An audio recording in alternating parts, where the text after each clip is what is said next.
Bíblia Sagrada, Romanos 9. Digo-lhes a verdade, tendo Cristo como testemunha, e minha consciência e o Espírito Santo a confirmam. Meu coração está cheio de amarga tristeza e angústia sem fim por meu povo, meus irmãos judeus. Eu estaria disposto a ser amaldiçoado para sempre, separado de Cristo, se isso pudesse salvá-los. Eles são o povo de Israel, escolhidos para serem filhos adotivos de Deus. Ele lhes revelou sua glória, fez uma aliança com eles, e lhes deu sua lei e o privilégio de adorá-lo e receber suas promessas. Do povo de Israel vêm os patriarcas e o próprio Cristo. Quanto à sua natureza humana, era israelita, e ele é Deus, aquele que governa sobre todas as coisas, e é digno de louvor eterno. Amém. Acaso Deus deixou de cumprir sua promessa a Israel? Não, pois nem todos os descendentes de Israel pertencem, de fato, ao povo de Deus. Só porque são descendentes de Abraão, não significa que são verdadeiramente filhos de Abraão. Pois as Escrituras dizem: Isaque é o filho de quem depende a sua descendência. Isso significa que os descendentes físicos de Abraão não são necessariamente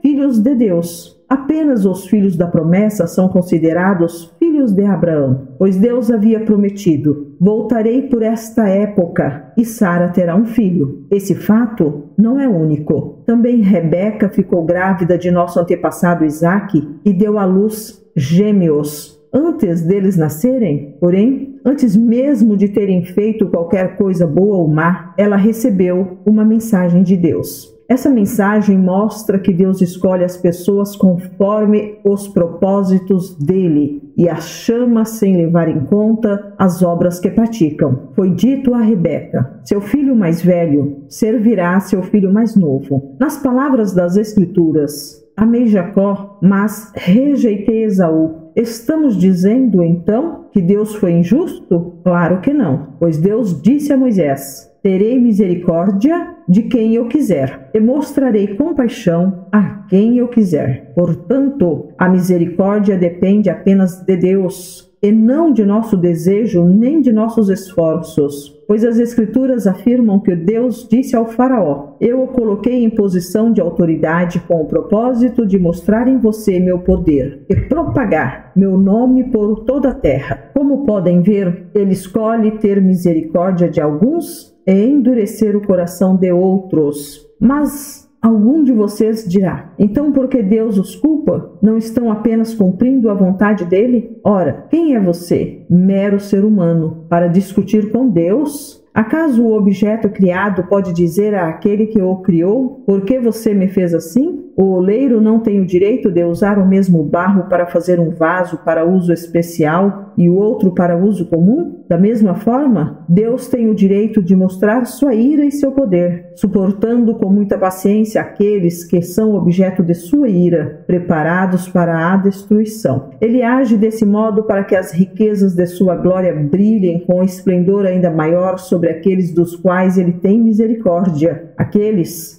que ele preparou previamente para a glória. E nós estamos entre os que ele chamou, tanto dentre os judeus como dentre os gentios. A esse respeito, Deus diz na profecia de Oséias: chamarei meu povo, aqueles que não eram meu povo, e amarei aqueles que antes eu não amava. E também, no lugar onde lhes foi dito: vocês não são meu povo, eles serão chamados filhos do Deus vivo. E, a respeito de Israel, o profeta Isaías clamou: embora o povo de Israel seja numeroso como a areia do mar, apenas um remanescente será salvo, pois o Senhor executará sua sentença sobre a terra de modo rápido e decisivo. E, como Isaías tinha dito em outra passagem, se o Senhor dos exércitos não houvesse poupado alguns de nossos filhos, teríamos sido exterminados como Sodoma e destruídos como Gomorra. O que significa tudo isso? Embora os gentios não buscassem seguir as normas de Deus, foram declarados justos e isso aconteceu pela fé. Já o povo de Israel, que se esforçou tanto para cumprir a lei, a fim de se tornar justo, nunca teve sucesso. Por que não? Porque tentaram se tornar justos por meio de suas obras e não pela fé. Tropeçaram na grande pedra em seu caminho, e a esse respeito as Escrituras afirmam: ponham em Sião uma pedra que os faz tropeçar, uma rocha que os faz cair, mas quem confiar nele jamais será envergonhado.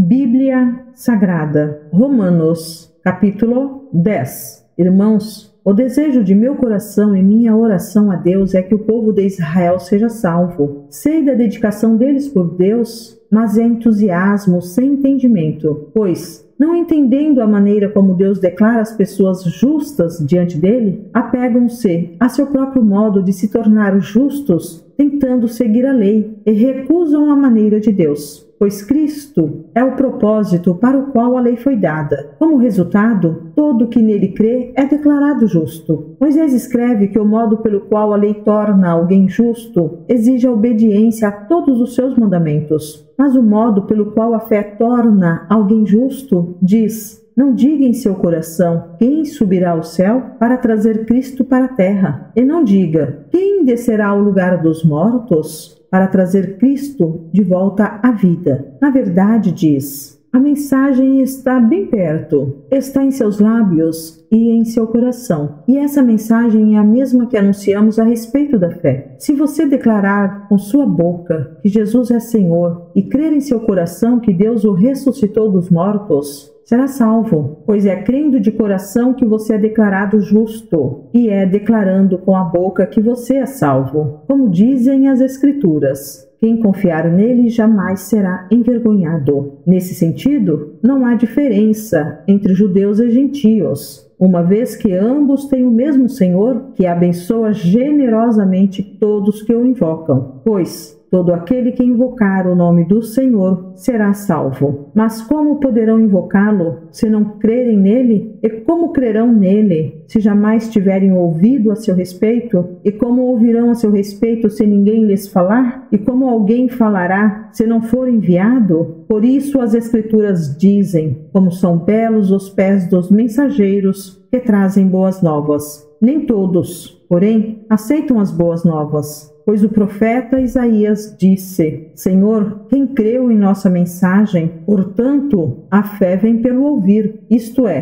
por ouvir as boas novas a respeito de Cristo. Mas eu pergunto: o povo de Israel ouviu, de fato, a mensagem? Sim, eles ouviram. Sua mensagem chegou a toda a terra, e suas palavras alcançaram os confins do mundo. Volto a perguntar: será que o povo de Israel entendeu? Sim, eles entenderam, pois, já no tempo de Moisés, Deus disse: provocarei seu ciúme por meio de um povo que nem sequer é nação. Provocarei sua ira por meio de gentios insensatos. E, mais tarde, Isaías se pronunciou com ousadia: fui encontrado por aqueles que não me procuravam. Revelei-me àqueles que não perguntavam por mim. A respeito de Israel, porém, diz: o dia todo abri meus braços para eles, mas foram desobedientes e rebeldes.